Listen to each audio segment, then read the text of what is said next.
Hello everyone, I welcome you all to G K ocean YouTube channel. देखिए, current affair आजकल के exam में important role play करता है।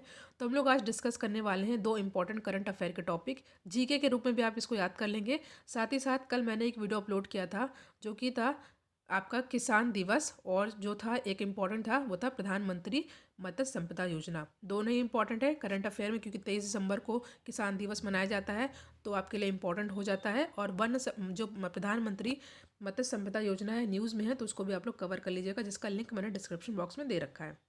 तो जो आज का टॉपिक है ये भी करंट अफेयर के रूप में आप लोग देख सकते हैं, क्योंकि कवच प्रणाली जो सिस्टम है वो आजकल न्यूज़ में है, और इससे पहले के एग्जाम में एक बार क्वेश्चन पूछा भी गया है। तो आज का जो हमारा पहला टॉपिक है ये है राष्ट्रीय गोकुल मिशन। ये डेयरी डेवलपमेंट के लिए है, ठीक है। दुग्ध उत्पादन में इम्पॉर्टेंट है ये मिशन जो है राष्ट्रीय गोकुल मिशन, ठीक है। इसका लोगो आप यहाँ पे देख सकते हैं। आइए इसके बारे में हम लोग कुछ इंपॉर्टेंट फैक्ट देख लेते हैं। क्या है ये? देखिए, राष्ट्रीय गोकुल मिशन में जो स्वदेशी गोजाति नस्लें होती हैं उनके विकास और संरक्षण के लिए ये बहुत ही उपयोगी है मिशन, ठीक है। ध्यान दीजिएगा, यहाँ पे स्वदेशी गोजातियों के बारे में बात हो रही है, ठीक है। उनके विकास और संरक्षण की बात हो रही है। फॉरेन कंट्रीज़ की जो जो होती हैं गाय भैंस, उनके बारे में यहाँ पे फोकस नहीं किया गया है। ये केवल स्वदेशी गोजाति नस्लों के लिए है, उनके विकास और उनके संरक्षण के लिए। नेक्स्ट पेज पे क्या है? देखिए, पशु डेयरी विभाग दिसंबर 2014 से स्वदेशी गोजाति नस्लों के विकास और संरक्षण के लिए आरजीएम लागू कर रहा है। कौन कर रहा है? पशुपालन और डेयरी विभाग। कब से? दिसंबर 2014 से।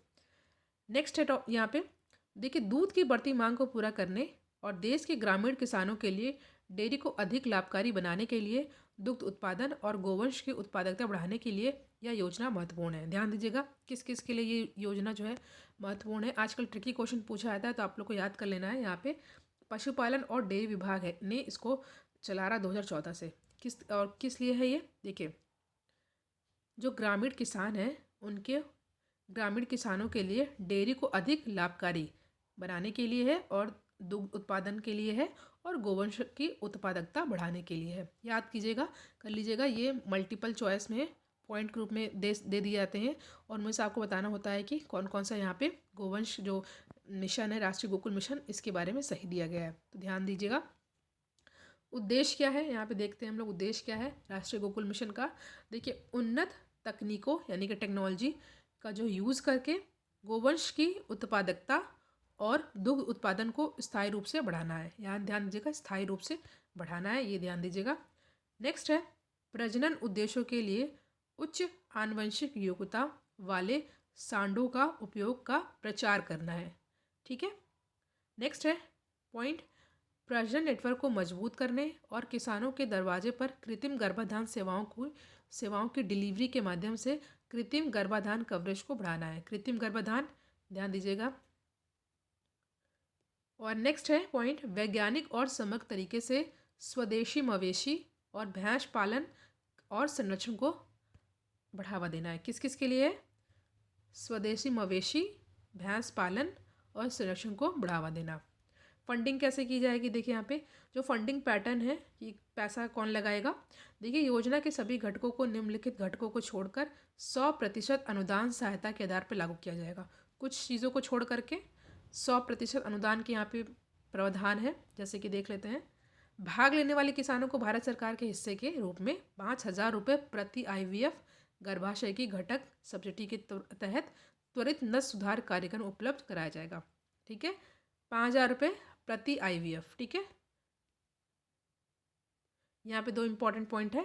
देखिए, घटक उत्पादन के अंतर्गत नस्ल गुणक फार्म की स्थापना पर परियोजना की पूंजीगत लागत का 50% अधिकतम ₹2 करोड़ तक उद्यमी को उपलब्ध कराया जाएगा। देखिए, दो आपको फैक्ट याद कर लेना है। बात की जाए मिल्क प्रोडक्शन में, तो इंडिया, वर्ल्ड की बात की जाए,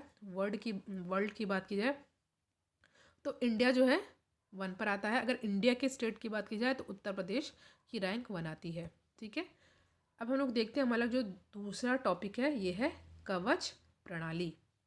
ध्यान दीजिएगा, बहुत इंपॉर्टेंट है, न्यूज़ में है ये।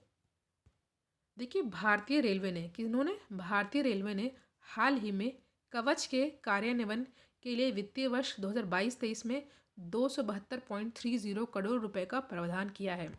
सबसे पहले आपसे सीधे एग्जाम में पूछा जाएगा कि कवच प्रणाली किसके द्वारा लाई गई है, तो भारतीय रेलवे के द्वारा। ये है क्या कवच सिस्टम, ये है क्या, देख लेते हैं। देखिए, भारतीय रेलवे ने स्वदेशी रूप से एक स्वचालित ट्रेन सुरक्षा प्रणाली विकसित की है, जिसे कवच यानी कि, ध्यान दीजिएगा, इजी भाषा में ट्रेन टक्कर बचाव प्रणाली के रूप में फिर से विकसित किया गया है, ताकि मानव त्रुटि जो ह्यूमन एरर हो जाती है उसकी वजह से होने वाली दुर्घटनाओं को रोका जा सके, जिसके परिणामस्वरूप सिंगल पासिंग खतरे और ओवर स्पीडिंग में होती है। ध्यान दीजिए, रेडियो फ्रीक्वेंसी आइडेंटिफिकेशन डिवाइस का एक सेट है ये, जो सिग्नलिंग सिस्टम के साथ साथ पटरियों पर भी है, जो ट्रेनों के ब्रेक को नियंत्रित करने के लिए अल्ट्रा हाई रेडियो फ्रीक्वेंसी का उपयोग करके एक दूसरे से बात करते हैं और ड्राइवरों को अलर्ट भी करते हैं। सभी पर आधारित तर्क इनमें निम्नलिखित तरीके से दिया गया है, देखिए।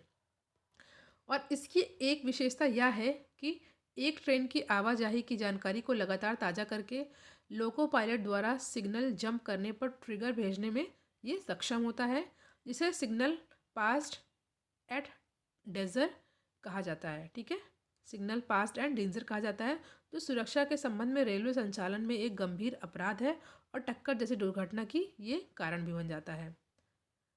तो आपने यहाँ पे दो इम्पॉर्टेंट हमने जो टॉपिक को डिस्कस किया, एक कवच ये किस लिए है, जो टक्कर हो जाती है उसके लिए लाया कौन है, रेलवे, भारतीय रेलवे ने, और दूसरा हमने गोकुल मिशन को देखा।